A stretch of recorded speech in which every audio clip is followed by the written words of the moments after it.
Party కేంద్ర కార్యాలయంలో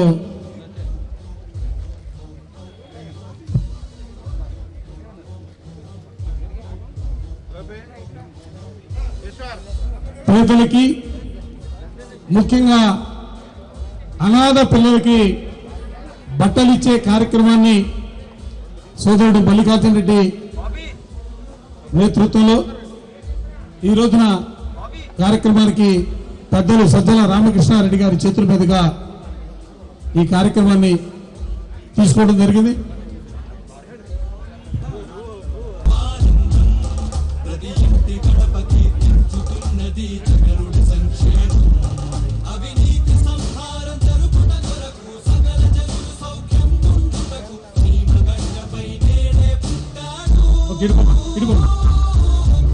రెడీగా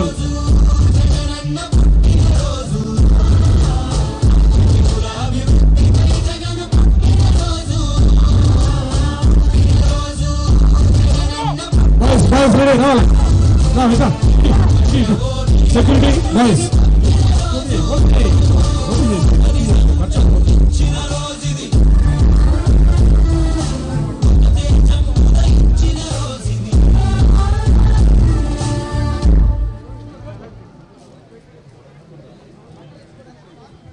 సెక్యూరిటీ అండ్ బాయ్స్ అందరు పైకి రండి.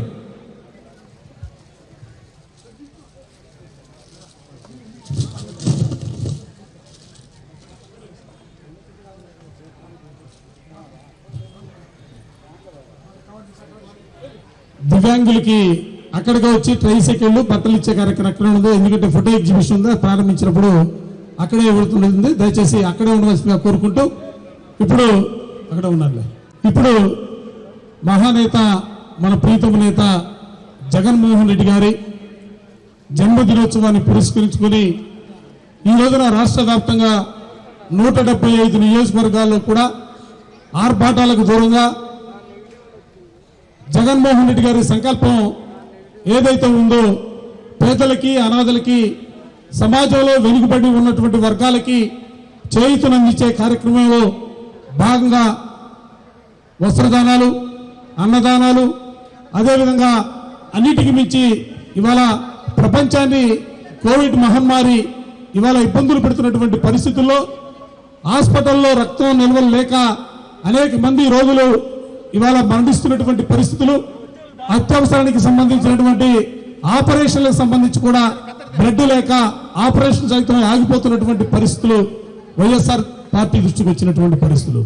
అందుకే ఈ రోజున రాష్ట్ర వ్యాప్తంగా 175 నియోజకవర్గాల్లో సేవా కార్యక్రమాలతో పాటుగా బ్లడ్ డొనేషన్ క్యాంప్స్ కూడా పెద్ద ఎత్తున నిర్వహించాలని పార్టీ నిర్ణయించి ఆ నిర్ణయంలో భాగంగా ఇవాళ కేంద్ర పార్టీ కార్యాలయం వద్ద కూడా బ్లడ్ డొనేషన్ క్యాంప్స్ ని, అదేవిధంగా అనాథలకి, దివ్యాంగులకి, అదేవిధంగా పేదలకి అన్నదాన వస్త్రదాన కార్యక్రమాన్ని ఏర్పాటు చేయడం జరిగింది. ఈ కార్యక్రమాలన్నిటికీ కూడా ముఖ్య అతిథిగా పెద్దలు ప్రభుత్వ ప్రజా సలహాదారులు పార్టీ ఇన్ఛార్జి శ్రీ సజ్జల రామకృష్ణారెడ్డి గారు వచ్చారు. వారిని మనందరినీ కూడా ఉద్దేశించి మాట్లాడవలసిందిగా కోరుతున్నాం. ఎందుకంటే బహుశా జగన్మోహన్ రెడ్డి గారికి అత్యంత దగ్గరగా, ఎందుకంటే వేళ కాదు ఎన్నో దశాబ్దాల తరబడి రాజశేఖర రెడ్డి గారి కుటుంబంతో సన్నిహిత సంబంధాలు కలిగినటువంటి వ్యక్తిగా ఈ రోజున పార్టీ కార్యక్రమాన్ని పర్యవేక్షిస్తున్నటువంటి పెద్దలు రామకృష్ణారెడ్డి గారిని మాట్లాడాల్సిందిగా కోరుతున్నాను.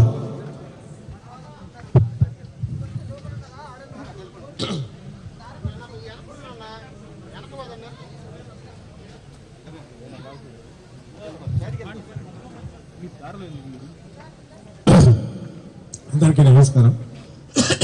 ఈరోజు రాష్ట్రమంతా కూడా పండుగ రోజులాగా సెలబ్రేట్ చేసుకుంటున్నాం. ఆ విషయం అందరికీ తెలిసిందే. ఎందుకంటే ఈరోజు జగన్మోహన్ రెడ్డి గారి పుట్టినరోజు. అయితే ఎందుకు చేసుకుంటున్నారు? ఇది బలవంతమైన జరుగుతున్నది కాదు, ఎవరో ఒకరినొకరు అనుకుని పార్టీ పద్ధతి ప్రకారం చేస్తున్నది కాదు. స్వచ్ఛందంగా ఎక్కడికక్కడ ప్రజల నుంచి కూడా ఏ ప్రజలైతే రాజశేఖర రెడ్డి గారి తనయుడిగా ఆ రోజు కష్టాల్లో ఉన్నప్పుడు హక్కును నేర్చుకున్నారు, ఆ ప్రజలందరూ మీ వెనక ఏమైతే ఉండి అప్పుడు తెలుగుదేశంలో నడిపారు. ఏ ప్రజలకైతే ఆయన భరోసా ఇవ్వగలిగారు, పాదయాత్ర రూపంలో ప్రజా సంకల్ప యాత్ర రూపంలో 3,628 కిలోమీటర్లు నియోజక ప్రజలక అన్ని సీజన్లలో రాష్ట్రంలో కవర్ చేస్తూ వెళ్ళినప్పుడు ఒక భరోసా ఇచ్చారు. తమ ప్రియతమ నేత తనయుడుగా తమ దగ్గరికి తీసుకున్న ఒక నాయకుడు, తమకు భరోసా ఇచ్చే ఒక నాయకుడుగా ఎదిగి ఆ ప్రజల ఆశీస్సులతో దిగ్విజయంగా అధికారంలోకి వచ్చి ఏడాది పూర్తి అయ్యేసరికి ఇలాంటి నాయకుడే కావాలి, ఈయనే అసలైన నాయకుడు అనే ఒక ధీమా భరోసా కలిగిన ప్రజలందరూ కూడా తన ఇంట్లో పండుగగా ఈరోజు దీన్ని సెలబ్రేట్ చేసుకుంటున్నారు. ఇది కేవలం ఒక బర్త్డే ఒక నాయకుడి బర్త్డే కాక మన ఇంట్లో మన అన్న తమ్ముడు మన వీరమైన పిల్లలు అనుకునే నాయకుడుగా ఆయన ఈరోజు ఎదిగాడు. కేవలం ముఖ్యమంత్రిగా కాకుండా 5 కోట్ల ప్రజల నాయకుడుగా ప్రపంచవ్యాప్తంగా తెలుగు ప్రజలకు అభిమాన నాయకుడుగా ఈరోజు మన ముందు సాక్షాత్కరించారు. ఆయన బర్త్డే ఈరోజు జగన్మోహన్ రెడ్డి గారి బర్త్డే. సగర్వంగా చెప్పగలుగుతున్నాం. ఈరోజు ఇది ఏదో పార్టీ అనుకొని ప్రతి పార్టీకి నాయకుడు ఉంటారు, ఆ పేరు మీద బర్త్డే జరుగుతుంటాయి, కార్యకర్తలు పాల్గొంటారు. ఇది కార్యకర్తలు కాదు, శ్రేణులు దాటుకుని ప్రజలందరూ ముందుకు వచ్చి పార్టిసిపేట్ చేస్తున్నారు. ఉత్సవం లాంటిది. ఎందుకు ఒక నాయకుడికి అంతా ఈ అద్భుతమైన రిసెప్షన్ కానీ లేదా ఆయన ఆదరణ కానీ ఆయన మీద ఒక నమ్మకం కానీ ఎక్కడి నుంచి వచ్చింది? ఆయన జీవితం నుంచే వచ్చింది. మనం ఇంగ్లీష్లో వాక్ ది టాక్ అంటారు. మనం ఏం మాట్లాడుతున్నామో అది చేసుకుంటూ పోవడం అనేది. తన తండ్రి గారు హఠాన్మరణం చెందిన తరుణంలో అప్పటికి తొలిసారి పార్లమెంట్ సభ్యుడిగా అయి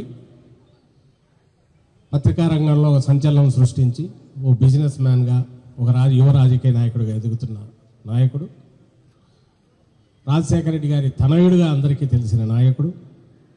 ఆ తర్వాత ఒక విషాదకరమైన దీంట్లో తప్పనిసరి పరిస్థితుల్లో ముందుకొచ్చి అన్ని ఆటుపోట్లు తట్టుకొని ఈరోజు రాటుదేలిన ప్రజల అవసరాలు, ప్రజల ఆకాంక్షలు లోతుగా అధ్యయనం చేయడమే కాకుండా తెలిసిన నాయకుడుగా ఉన్నాడు. కనుకే ఈ ఏడాదిన్నరలో దశాబ్దాలలో చేయనివి గతంలో తన తండ్రి దశాబ్దాలుగా జరగనిది 5 ఏళ్లలో ఎట్ట చూపగలిగారు. అప్పుడున్న ఆయనకున్న పరిమితుల మేరకు ఆయన జాతీయ పార్టీలో నాయకుడుగా ఈనాయత జగన్మోహన్ రెడ్డి గారు ఏడాదిన్నరలోనే దశాబ్దాల్లో గతంలో ఎప్పుడూ జరగనన్ని చారిత్రాత్మకమైన చట్టాలనండి, లేదంటే ప్రజల జీవితాల్లో మార్పులకు దోహదం చేసే మౌలిక మార్పులకు దోహదం చేసే విధానాలన్నీ అవి తీసుకొచ్చారు. మన కళ్ళ ముందే సాక్షాత్కారంగా అవి కనపడుతున్నాయి. నేమ్ ఎనీథింగ్ అడ్మినిస్ట్రేషన్లో ఓ డిఫరెన్స్, విలేజ్ సెక్రటరీస్ వాలంటీర్ల ద్వారా డెలివరీ సిస్టమ్ అంటే కిందికి సంక్షేమ పథకాలు చేర్చడంలో ఒక డిఫరెన్స్. ఈరోజు ఒక డీబీటీ అంటే డైరెక్ట్ బ్యాంక్ ట్రాన్స్ఫర్ ద్వారా ఎవరి ప్రమేయం లేకుండా, ఏ రికమెండేషన్ లేకుండా, ఎలాంటి లంచాలు లేకుండా, ఏమీ లేకుండా 60,000 కోట్ల దాకా ప్రజల అకౌంట్లలో నేరుగా జమ అయినాయంటే ఇంతకుముందు ఎందుకు చేయలేకపోయారు? అలాగే మన పెన్షన్ అనండి, ఇంకోటి అనండి, అర్హతలు పెట్టి అర్హత ప్రకారం మీరు ఎప్పుడున్న 24/7 365 డేస్ మీకు అర్హత ఉంటే మీరు అప్లై చేసుకోండి. మీరు దాన్ని సోషల్ ఆడిట్ చేసి అక్కడే ఓపెన్గా జరుగుతుంది. ఎక్కడ దాపరికం లేదు, ట్రాన్స్పరెన్సీ. టెండర్లలో అంతకుముందు ఏం జరుగుతుందో తెలియని దగ్గర నుంచి రివర్స్ టెండరింగ్ వచ్చి ఎవరు తక్కువ చేస్తారని 1000 కోట్ల ఆదాయంగా పక్క.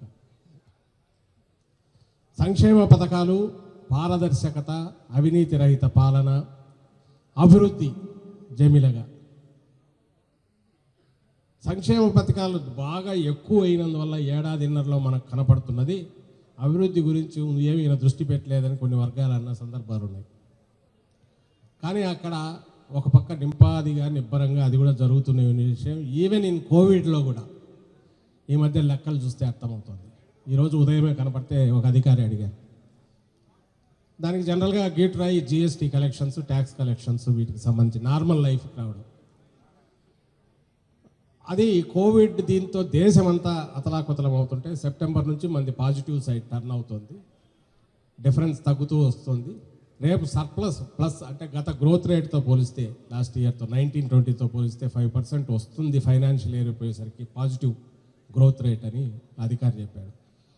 జిఎస్టీ అంటే కొనుగోళ్ళు జరగడం, అమ్మకాలు రెగ్యులర్గా జరగడం, ట్రాన్సాక్షన్స్ జరగడం, పన్నులకు పే చేస్తున్నారు. మనం ఇక్కడికి సంబంధించి రిజిస్ట్రేషన్లు పెరిగినాయి, ల్యాండ్ రిజిస్ట్రేషన్లు. సెప్టెంబర్ నుంచి నార్మల్ లైఫ్ వస్తుంది. ఎట్లొచ్చింది? రీస్టార్టేజ్ ప్యాకేజెస్ ఇవ్వడము, ఇండస్ట్రీకి సపోర్ట్ ఇవ్వడము, ఎక్కడికెక్కడ మద్దతు ధరలు ఇచ్చి రైతులను ఆదుకోవడము, మనం ఇస్తున్న పథకాల వల్ల, జగన్మోహన్ రెడ్డి గారు ఇచ్చిన సంక్షేమ పథకాల వల్ల క్యాష్ ట్రాన్స్ఫర్ జరగడము, అది మళ్ళీ మార్కెట్లోకి రావడము. సంక్షోభ సమయంలో ఏదైతే ప్రపంచమంతా కూడా చేయాలనుకున్నది అదే పనిగా చేస్తున్నది ఈయన నార్మల్ రొటీన్గానే చేసుకుంటూ రావడం వల్ల, అప్పటికే ప్రజలకు అండగా తను నిలబడం వల్ల ఈరోజు ధీమాగా నిబ్బరంగా రాష్ట్రం మొత్తం ముందడుగు వేస్తుంది. అభివృద్ధి పరంగా కూడా, సంక్షేమ పరంగా అనేది పిల్లల్ని అడిగినా చెప్తారు. స్కూల్కి పోయి పిల్లల్ని అడిగినా బ్యాగ్ చూపించి మా మామ ఇచ్చాడని చూపిస్తాడు, జగన్ మామ ఇచ్చాడని, మా అన్న ఇచ్చాడని తల్లి చెప్తుంది, అమ్మఒడి ఇచ్చాడని. ఇవన్నీ సంక్షేమ పథకాలు. ఒక అవ్వ చెప్తుంది, నాయన అప్పుడు ఒకటి సరిపోతే తప్ప వచ్చేది కాదు, లేకుంటే ఊరేగింపు వాళ్ళ సభలో పాల్గొంటే తప్ప ఇచ్చేవాళ్ళు కాదు, దానికోసం ఏడిపించేవాళ్ళు. ఇప్పుడు పెన్షన్ ఫస్ట్కు వాలంటీర్ తెల్లవారుదామున నిద్ర లేపిస్తున్నాడు. ప్రకృతి వైపరీత్యాలు ఇస్తే ఇన్పుట్ సబ్సిడీ ఇమీడియట్ వస్తుంది. అలాగే మన కోవిడ్ సమయంలో ఈవెన్ అరటి, దొండకాయలు కూడా తన దృష్టికి రాగానే ఇక మీద అక్కడ ఉంది సరఫరా, ఎవరు కొనేవాళ్ళు లేరనగానే మార్కెట్ ఇంటర్వెన్షన్ 3,000 కోట్ల పైన ఖర్చు పెట్టాం. ఇది దేశ చరిత్రలో రికార్డ్, ప్రపంచ చరిత్రలో కూడా ఒక అరుదైన ఇది. ఇంత తక్కువ సమయంలో దీన్ని ఏ రికార్డులో అయినా ఎక్కించుకోవచ్చు. తలకాయ ఉండి ప్లెయిన్ హార్ట్తో ఆలోచించే వాళ్ళు ఎవరైనా ఒప్పుకునేది. అండ్ రాష్ట్రం మొత్తం ఇంక్లూడింగ్ టీడీపీ అభిమానులు కూడా నేను అనుకుంటా లోపల వాళ్ళకు కూడా ఆనందమే ఉంటుంది. ఎందుకంటే ఆ రోజు పార్టీ పరంగా చూసి రాచి రంపారా పెట్టి వైఎస్ఆర్